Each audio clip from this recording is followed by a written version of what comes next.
So that escalated quickly. It started last night.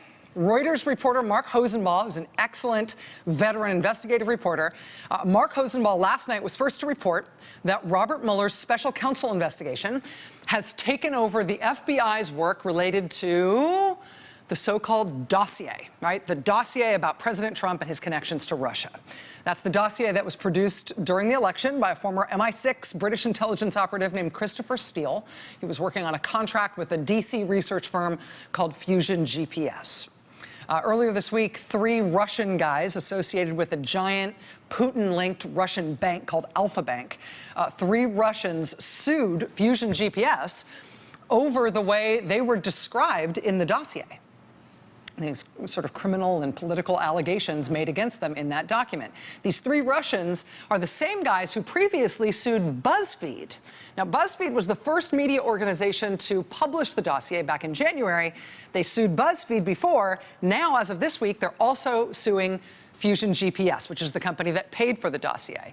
And they're suing Fusion for allegedly not taking sufficient care with that document in the first place, which they say ultimately led to BuzzFeed publishing it. So, you know, it's a high bar to prove libel in this country. And, you know, serious litigants don't pursue libel lawsuits in this country all that often, in part because you're opening yourself up to your libel lawsuit becoming a vehicle to investigate whether or not any of the charges made against you might have a kernel of truth to them, right? So the way that libel is litigated in this country, it can be a dangerous legal strategy if you have anything to hide at all. It doesn't mean there is never a successful libel suit, but they can be the means of opening up very controversial topics and really putting a spotlight on people who are willing to sue. So that lawsuit against Fusion GPS, that may itself become an interesting source of information about the allegations in the Trump-Russia dossier as time goes on.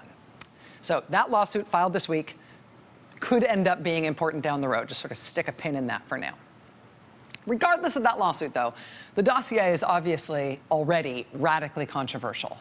And that's in part because it includes salacious tabloidy claims about Donald Trump's alleged behavior when he was just a businessman operating in Russia.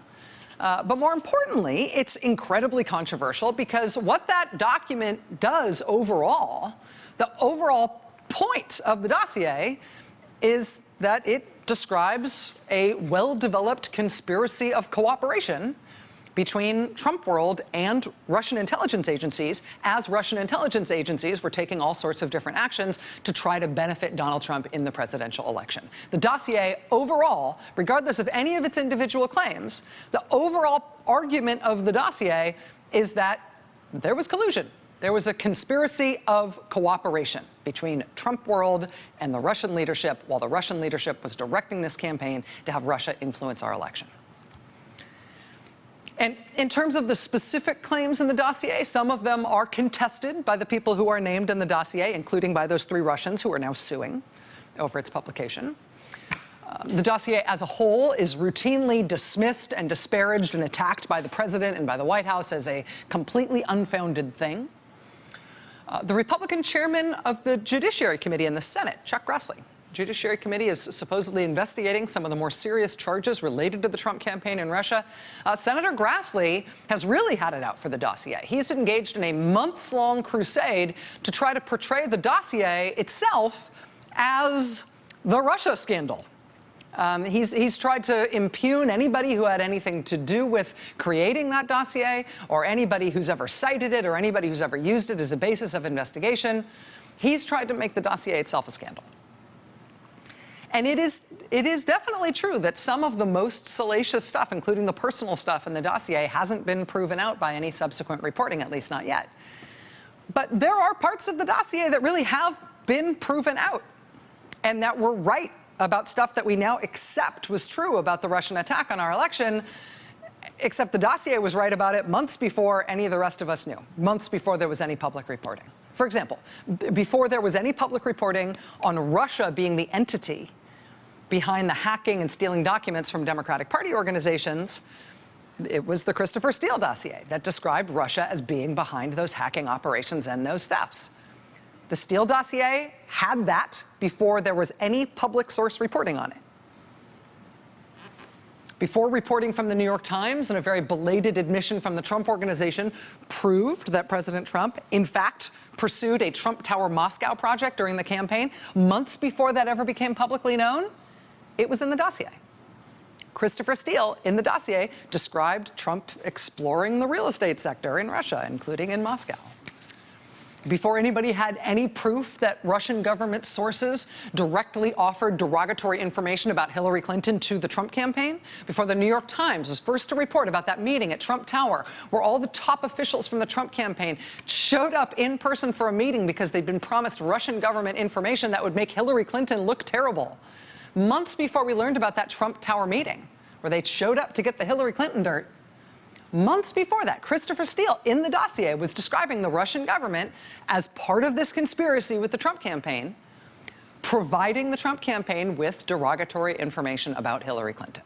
So a lot of this he had dead to rights. A lot of this stuff that seemed nuts when we all read this when it was published in January, since then has been reported out and proven. So the Christopher Steele dossier was produced by this British intelligence agent during the campaign. It was first published openly in January by BuzzFeed. It has been the subject of incredible scandal and derision and undermining efforts since then, but parts of it keep proving out.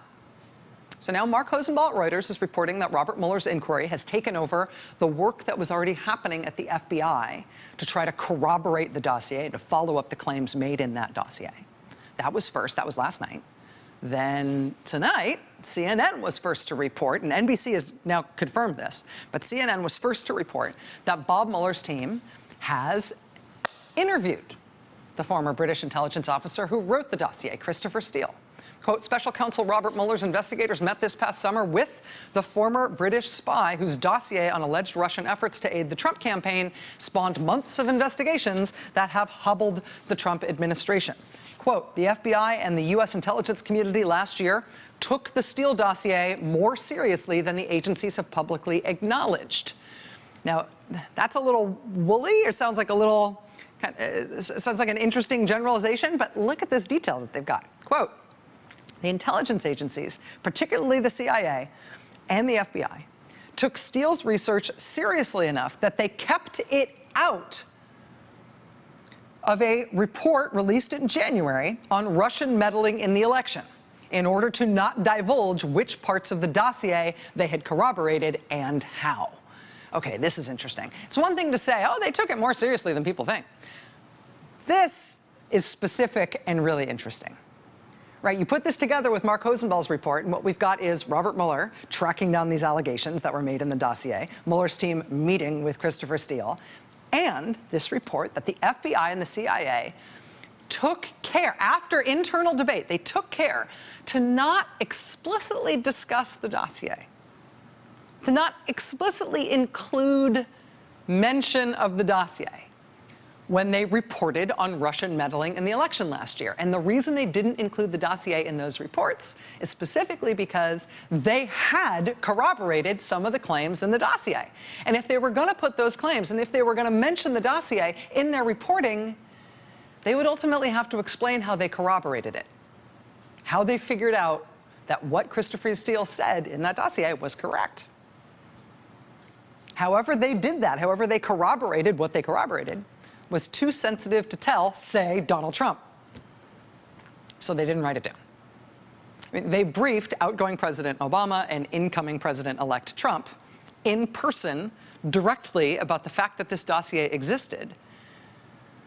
But even though the dossier apparently is part of how they came to understand the Russian meddling in the election, when it came time to produce their report about the Russians meddling in the election, they didn't include the dossier in that, because any classified version of that report would have to include how they knew the dossier was true.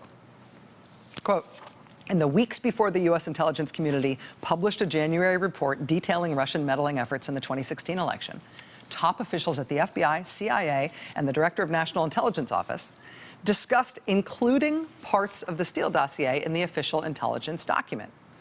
The intelligence community had, quote, concerns about that. quote, if that report included the dossier allegations, the intelligence community would have to say which parts it had corroborated and how. That would compromise sources and methods, including information shared by foreign intelligence services. So there's this dossier saying that the Trump campaign and the Russians were in cahoots. They were involved in a conspiracy of cooperation to influence the election to help Trump, to put a foreign thumb on the scale to get Trump in office. You going to brief Trump on how you found out what parts of that were true? Who might he tell once you told him? Okay. So in the end, they didn't put what they had learned from the dossier in their unclassified or classified report about how Russia meddled in the election to protect the methodology that they used in order to prove it. Right? They were trying to protect the fact that the dossier had proven out when they checked it out. But parts of it, at least, proved out when they checked it out. And so now Bob Mueller is in charge of checking out all of it. And according first to CNN and now confirmed by NBC, Bob Mueller and his investigators met with Christopher Steele this summer as part of their special counsel investigation. So Hosenball last night, CNN tonight, NBC confirming, and now we right here can add to the reporting on this subject as well. Yesterday afternoon, Richard Burr and Mark Warner, top Republican, top Democrat on the Intelligence Committee, they gave what they described as an update on their investigation into the Russian attack on our election and the question of whether or not there was Trump campaign collusion. The senator said they had been able to thoroughly check out the circumstances surrounding Donald Trump's big pro-Russia foreign policy speech at the Mayflower Hotel last year. They said they had been able to thoroughly check out the circumstances under which the Trump campaign insisted on changing the Republican Party platform to make it more pro-Russia. But the Republican chairman, Richard Burr, insisted that when it came to checking out the Christopher Steele dossier, he said, yeah, we've been able to follow these other things as far as we can, but with the Christopher Steele dossier, we've hit a brick wall there. As it relates to the Steele dossier, unfortunately, the committee has hit a wall. We have, on several occasions, made attempts to contact Mr. Steele, to meet with Mr. Steele, to include personally the vice chairman and myself as two individuals making that connection. Those offers have gone unaccepted. The committee cannot really decide the credibility of the dossier without understanding things like who paid for it, who are your sources and subsources.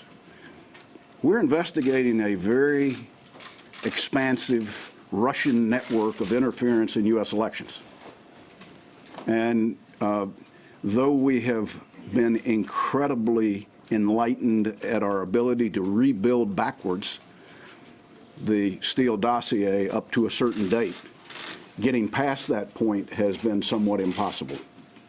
And I say this because I don't think we're going to find any intelligence products that unlock that key to pre-June of 16. My hope is that Mr. Steele will make a decision to meet with either Mark and I or the committee or both so that we can hear his side of it versus for us to depict in our findings what his intent or what his actions were. And I say that to you, but I also say it to Chris Steele. So that's the chairman of the Intelligence Committee yesterday saying there's a brick wall here, explaining to the press what's going on about them not being able to talk to Christopher Steele about this dossier, but saying, I'm saying this to you as the press, I'm saying it to you too, Christopher Steele. So it's interesting in context in terms of what's happening in Washington with investigating this scandal, right? You do have the Republican chairman of the Judiciary Committee, Chuck Grassley, trying to say that the dossier itself is a scandal. It's inherently dubious or fake somehow, maybe. He's definitely implying and sometimes just flat out alleging that anybody associated with it is somehow in trouble and should have to answer for their actions.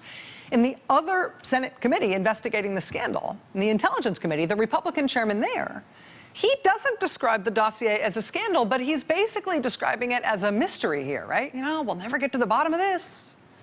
The credibility of the dossier will never be established because we can't speak to the author. It's all unknown. It will remain unknown. We'll never understand whether or not any of this is real because we really just can't investigate it. All right, that claim falls short on two fronts now. And number one is what was first reported by CNN tonight, that Christopher Steele is reportedly talking to the Mueller investigators. So if there are questions to ask Christopher Steele about that dossier, he's talking to American investigators about it. He's talking to the special counsel's office. The other way that claim falls short is what we can report tonight. An associate of Christopher Steele relays to us tonight that there is no brick wall that Senate investigators have run up against when it comes to trying to investigate the dossier or speak with Christopher Steele. An associate of Steele tells us tonight that, in fact, very recently, in late September, Christopher Steele in London relayed to Washington through this associate that Mr. Steele, in fact, would be happy to meet with Senator Richard Burr and Senator Mark Warner. Apparently, Senators Burr and Warner had requested, as they said in this briefing yesterday, they had requested to meet with Christopher Steele. The answer from Christopher Steele through this associate was yes. Yes, I will meet with you. According to this associate of Christopher Steele, the next step, as they understood it, was just to pick a date on which that meeting would happen. The associate who relayed this offer to meet from Christopher Steele was surprised to hear Senator Burr say yesterday that all avenues of communication had been cut off with Christopher Steele and that a brick wall had been hit and there was no way to get him to answer the committee's questions. So we reached out to the Senate Intelligence Committee, to the chairman and the vice chairman, Senator Burr and Senator Warner tonight, and they did give us a statement in response to this new reporting from us.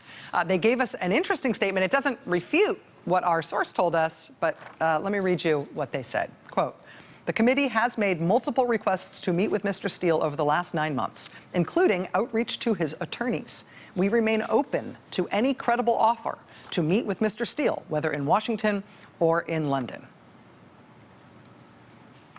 And what we're hearing from the Steele side of the equation is that Mr. Steele is happy to meet with Senators Burr and Warner. Just a matter of picking a date. So there may be a continuing political interest in Washington in trying to make the Christopher Steele dossier seem like a scandal or seem like an unplumbable depth that we'll never be able to understand and nobody will ever be able to investigate. We'll never know if any of it's true. But I get the political drive to come to one of those two conclusions or maybe both. But in reality, based mostly on open source reporting from the American media, in reality, A, a bunch of the dossier has proven to be true. B, the FBI and the CIA have reportedly validated parts of it as true and have apparently used it as the basis of some of their ongoing investigation. C, the special counsel, Robert Mueller, is investigating the veracity of the dossier, including interviewing Christopher Steele about it. And D, Senate investigators apparently can meet with Christopher Steele if they want to, even if the Republican chairman of the Intelligence Committee yesterday said otherwise.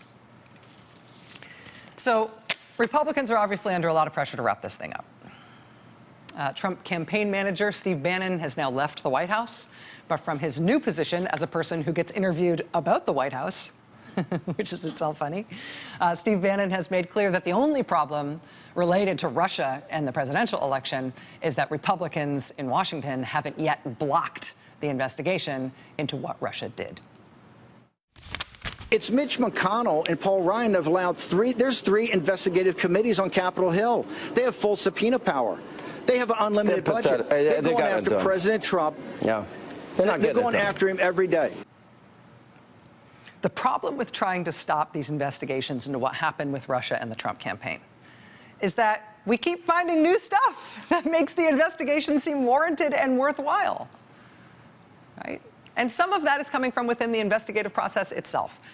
But a lot of it is coming from the media, where hardcore investigative reporting and a free press is turning up evidence of stuff that makes it hard to say these investigations should be turned off. The president's response to even this latest news from the Senate Intelligence Committee is that the thing the Senate Intelligence Committee ought to be investigating is the news media in this country. And that tells you a lot about the attitudes of this administration towards anything it perceives as a threat. But you know what? It tells you absolutely nothing about how our understanding of this scandal will continue to progress. Because the investigations are not stopping. And a major reason the investigations are not stopping is because reporters will not stop working on it. And honestly, every freaking day there is something new.